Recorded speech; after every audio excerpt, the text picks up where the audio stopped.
Mário Andretti disse uma vez: não é possível vencer uma corrida na primeira volta, mas é possível perdê-la. O começo de uma corrida é um momento crítico, todos os carros mais juntos do que estarão em qualquer outro momento dela. Pneus frios, tanque cheio, todo mundo procurando espaço, todo mundo querendo se dar bem. Um momento de muita incerteza, todo mundo se achando, pode ter chovido e ninguém andou no molhado ainda naquele final de semana inteiro. Enfim, são muitas as interrogações, são infinitas as variáveis. Senna disse, inclusive, comentando depois da vitória em Donington 93, que era um momento muito particular e que desde as categorias de base, estar bem na primeira volta podia render muitos dividendos. Spoiler, esta primeira volta que você está pensando estará aqui nessa lista. E é disso que nós vamos falar hoje no Splash and Go, de 6 grandes primeiras voltas da história da Fórmula 1 e você vai se surpreender com o resultado final. Vamos lá!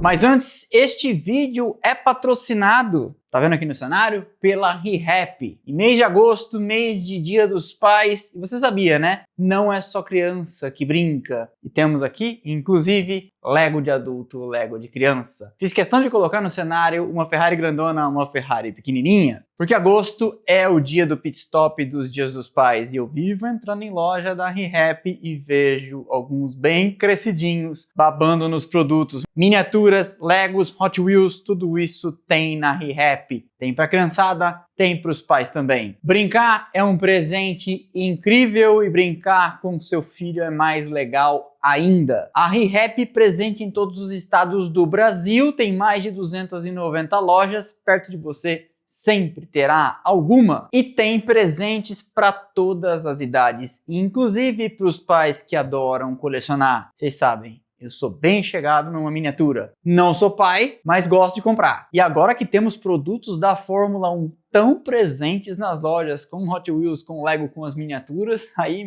é fatal que uma hora a gente se encontra por lá. Inclusive, já encontrei algumas vezes. Não é só criança que brinca, inclusive a prova disso, todos os nossos assinantes são bem grandinhos e, puxa vida, olha as coisas que você pode encontrar por lá.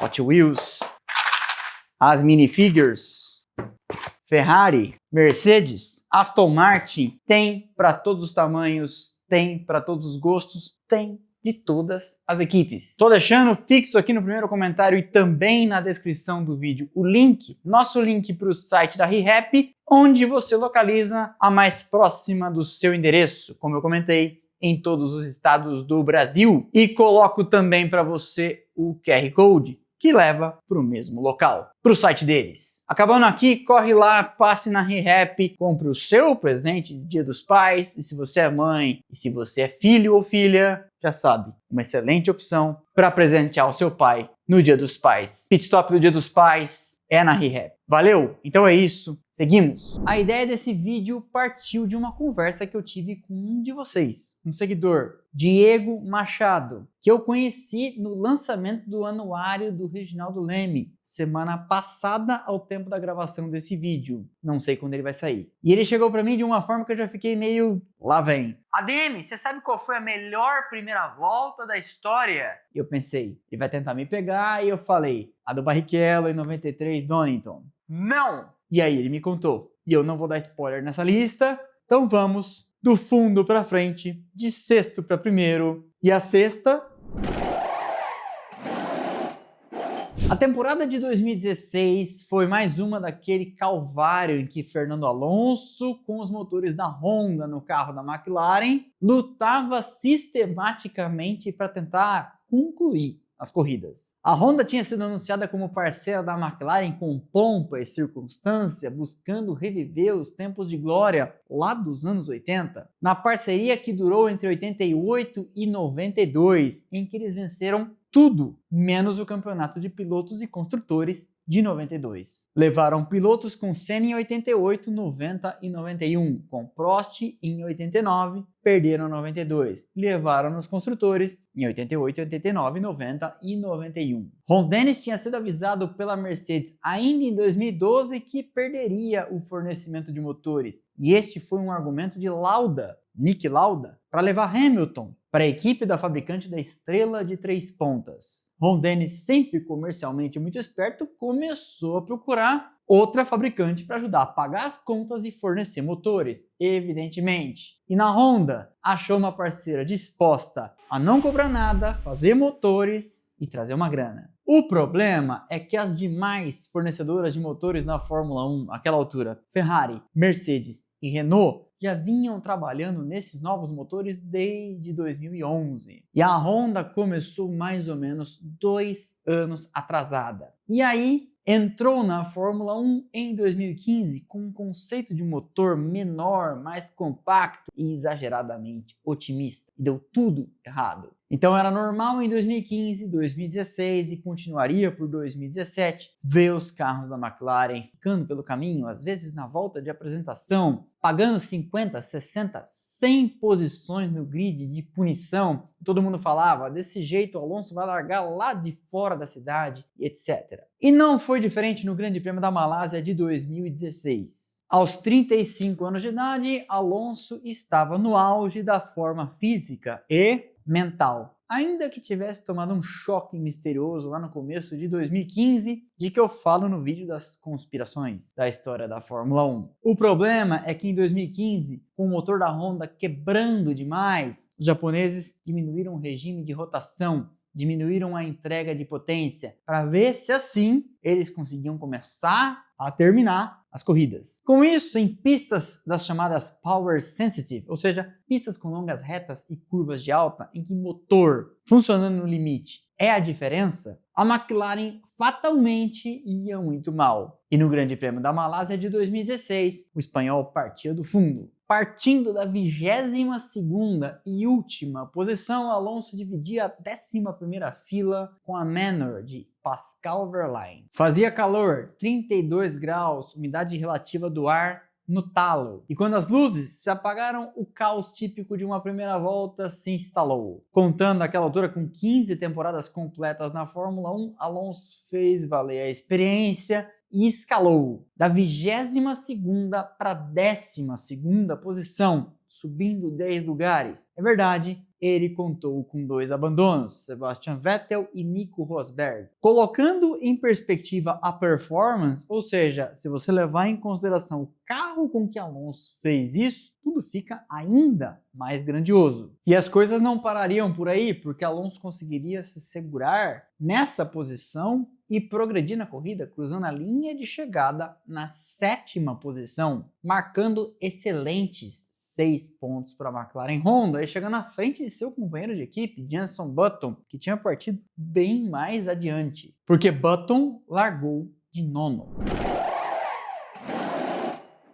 No Grande Prêmio da Bélgica de 1995, os 2 pilotos que disputavam o campeonato, Michael Schumacher de Benetton Renault, Damon Hill de Williams Renault, partiram do fundo por uma classificação no sábado seco e molhado que os pegou de calças curtas, colocando na primeira fila as 2 Ferraris, Berger e Alesi, e na segunda, Mika Hakkinen e Johnny Herbert, este companheiro de Schumacher na outra Benetton. Hill ficou em 8º, Schumacher 16º, mas aí na corrida Schumacher aplicou uma de suas masterclass, aulas magnas. Partindo de 16º, cruzando da primeira para a segunda volta na 10ª posição, e ele não pararia por aí. Na 16ª de 45, 1/3 da prova em Spa, já tinha assumido a ponta, que ele só perderia num pit stop, mas venceria a corrida. Uma daquelas aulas de Schumacher, ultrapassando vários carros em situações diferentes, fazendo uso, quando necessário, até da força bruta.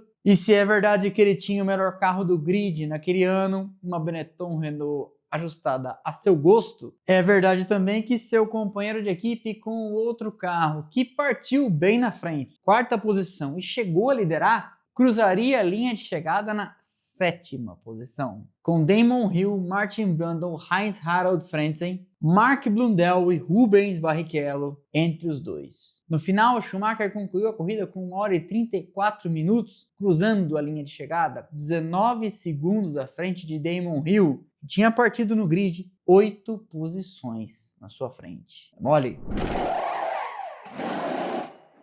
A temporada de 2020 na Fórmula 1, admitamos, foi única. A primeira corrida só foi acontecer em junho, atrasada pela pandemia. E por causa da Covid-19, inclusive, havia dúvidas sobre quantos grandes prêmios aconteceriam e onde. Porque vários países não puderam receber e a Fórmula 1 teve que tirar da cartola um calendário feito às pressas, muito diferente do original. Só para lembrar, tivemos a primeira corrida no Red Bull Ring, Grande Prêmio da Áustria, em 5 de julho. Uma semana depois, na mesma pista, o Grande Prêmio da Estíria. De lá, a Fórmula 1 foi para a Hungria, correu 2 vezes em Silverstone, Grande Prêmio da Inglaterra, Grande Prêmio Fórmula 1 70 anos, Barcelona, Spa-Francorchamps, Monza, Grande Prêmio da Toscana em Mugello, Grande Prêmio da Rússia em Sochi, Grande Prêmio de Eifel em Nürburgring e chegava então à Espanha, o Grande Prêmio de Portimão. Desde 1996, no Estoril, numa vitória de Jacques Villeneuve, a terrinha, o Aleimar, Pernambuco em pé, Guiana do Norte, não recebia a Fórmula 1, que voltaria então nestas circunstâncias extraordinárias. E foi nessa corrida, em 2020, que Kimi Raikkonen, a bordo de um carro da Alfa Romeo, faria uma grandessíssima primeira volta. O finlandês, homem de gelo, tinha àquela altura 40 anos de idade. E se é verdade que não vivia o seu auge, muito diferente daquele piloto que encantou a Fórmula 1 ali no começo dos anos 2000 e fez Ron Dennis roubá-lo da Sauber, já contei essa história neste vídeo aqui, também é verdade que Kimi Matias não tinha desaprendido a pilotar. Raikkonen tinha classificado sua Alfa Romeo na 16ª posição, o melhor dos eliminados no Q1, à frente de seu companheiro de equipe Antonio Giovinazzi, das duas Haas de Romain Grosjean e Kevin Magnussen, e da Williams de Nicolas Latifi. A primeira volta da corrida foi caótica, uma parte do grid largou de pneus médios, outros, como Raikkonen, saíram de macios, e ele se deu muito bem. Ele larga de 16º, chega a perder a posição para Giovinazzi ainda na reta de partida para 17º. Na sequência inicia uma escalada digna de jogar videogame no modo fácil, o que ele basicamente passa todo mundo, cruza a linha de chegada na 7ª posição e antes da freada para a curva 1, já na segunda volta, ainda toma uma posição e seria 6º. Na corrida, infelizmente, ele andaria para trás e concluiria na 11ª posição, a primeira fora dos pontos. Mas a sua onboard, a gente vai colocar só pedacinhos dela aqui em stop motion, é de chorar. Uma demonstração bizarra de controle do carro naquele momento muito particular de pneus frios, carro pesado e todo mundo tentando achar ponto ideal de frenagem, a aderência, o local certo de dar o acelerador. E ele o fez com maestria. Você pode estranhar a posição neste ranking em que a primeira volta mágica de Ayrton Senna, lembrada por muitos como a maior primeira volta ou a melhor primeira volta da história da Fórmula 1, está aqui nesse ranking. Mas é que faremos justiça aqui a que eu lembrava que era a maior, que vem na sequência, e aí Diego Machado, que nos sugeriu este vídeo, abriu meus olhos para outra ainda. Ninguém aqui é hater de Ayrton Senna, mas é nosso papel fugir do lugar comum. Confia. A temporada de 1993 viu Ayrton Senna no seu auge do ponto de vista técnico, do ponto de vista de pilotagem. Nunca Senna pilotou tanto. E ele tirou o máximo do MP4 8. E muita gente acredita, e eu também, que tivesse um motorzinho ali de 50 a 60 cavalos a mais, teria dado mais trabalho para Alain Prost na magnífica Williams FW15C. A McLaren, cabe aqui um contexto, tinha feito um grande trabalho de 92 para 93 para recuperar, com o apoio da TAG de Mansour Ojeh, a tecnologia Vanguard, o fosso, o abismo tecnológico que se abriu do final de 92 para o começo de 93. Porque em 92 a Williams aparece com o FW14B tendo suspensão ativa e a McLaren apresentava o MP47 no começo daquele ano para estrear aqui em Interlagos, ainda com molas e amortecedores. E aí não teve jeito, o ano de 92 foi um massacre e Senna muito bem definiu a Williams como o carro de outro planeta. Para 93 a história seria diferente, Ron Dennis e companhia despejariam dinheiro naquele carro que viria então com todos os apetrechos, suspensão ativa, câmbio programável e semi-automático, controle de tração e freio ABS. Mas, pego de surpresa com a saída da Honda, anunciada em meados de 92, eles tiveram que se arrumar com os motores da Ford Cosworth. E aí a diferença em termos de potência, força bruta, velocidade em reta ficou abismal. Mas o MP48 andava muito bem em pistas exigentes em termos de chassi, aerodinâmica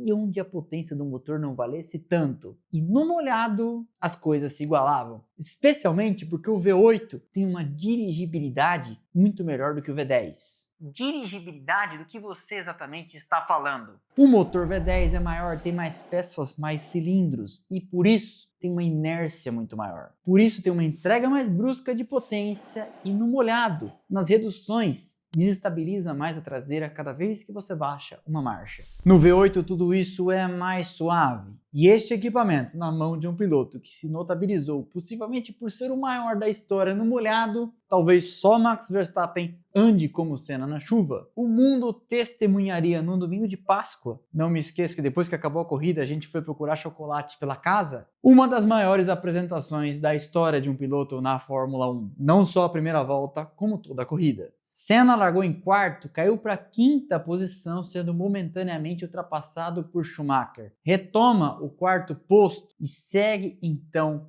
morro abaixo para cima de Karl Wendlinger. Ele ainda ultrapassaria na sequência Damon Hill e no hairpin, antes de completar a primeira volta, Alain Prost com a Williams. Dali para frente ele enfiaria uma luneta, desapareceria na frente e venceria com contornos épicos. E sua primeira volta ficaria eternizada na internet, vídeos motivacionais, lembranças das pessoas como a maior da história da Fórmula 1. Só que ela aparece na terceira posição porque neste mesmo dia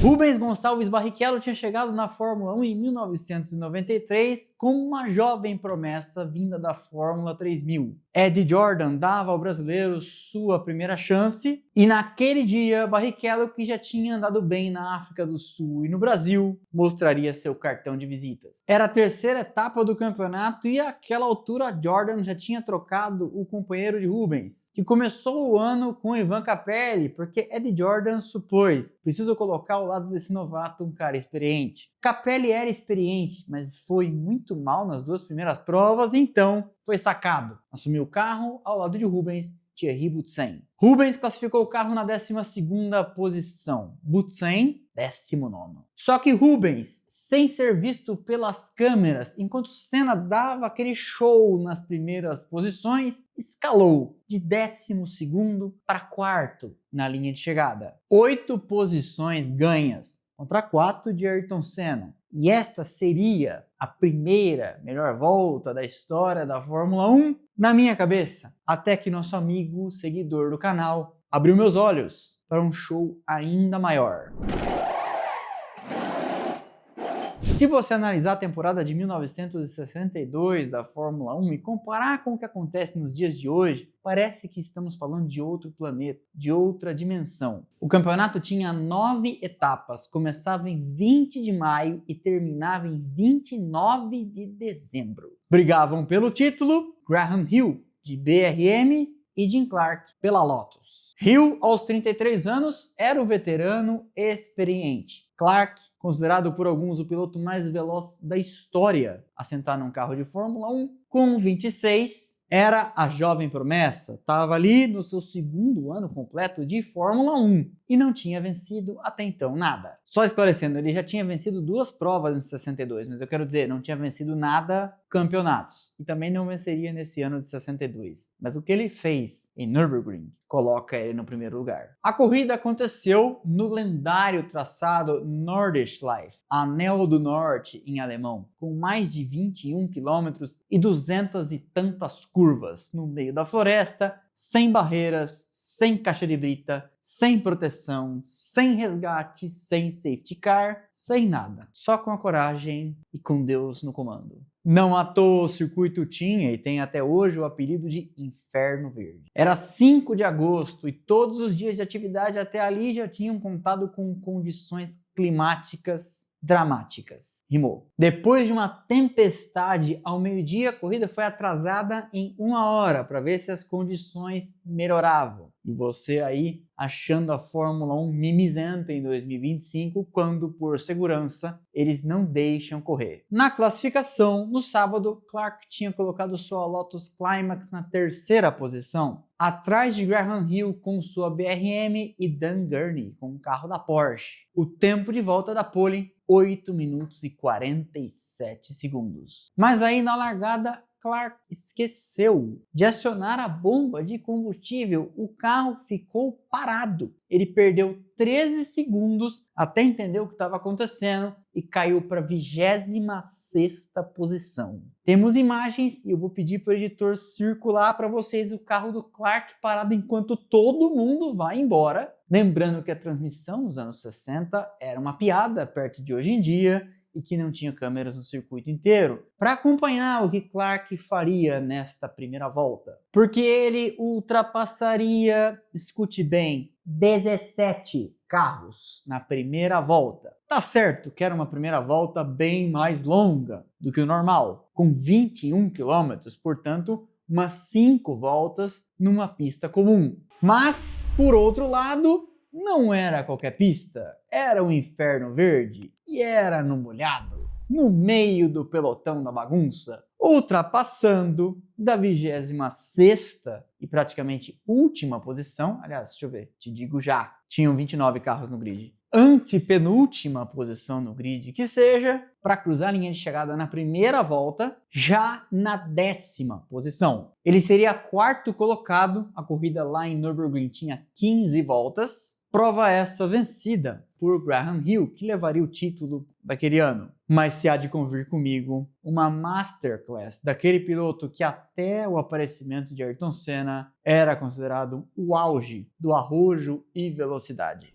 Lembrava de todas essas primeiras voltas? Sabia dessa história do Jim Clark? Eu não lembrava. Quem me contou foi o nosso seguidor, Diego. Um abraço para ele. Lembra de mais alguma que eu esqueci? É bem provável, há muitas primeiras grandes voltas, mas eu fiz 6 para não ficar muito longo. Esse foi então mais um episódio do Splash and Go no YouTube. Eu espero que vocês tenham gostado. Deixa o like que é de graça, não custa nada, você sabe. E ajuda demais o canal. Quebra essa para mim, quebra essa para nós. Comente aqui embaixo se prefere outras primeiras voltas, se faria esse ranking em diferente ordem. Desconfio que sim. E mesmo que você não concorde com o meu critério, é um critério. Se não quiser comentar nada disso, deixa um emojizinho. Manda um abraço pro seu cônjuge, pra sua cônjuge, pro gato, pro cachorro, pro periquito. Manda pra mim. Manda pro meu gato que tá aqui assistindo. Qualquer coisa que você escrever na caixa de comentários ajuda o algoritmo a entender como engajamento e seguir spamando nosso conteúdo na internet afora. Beleza? Para não ficar de fora de nada do que a gente faz por aqui, temos canais de notificação,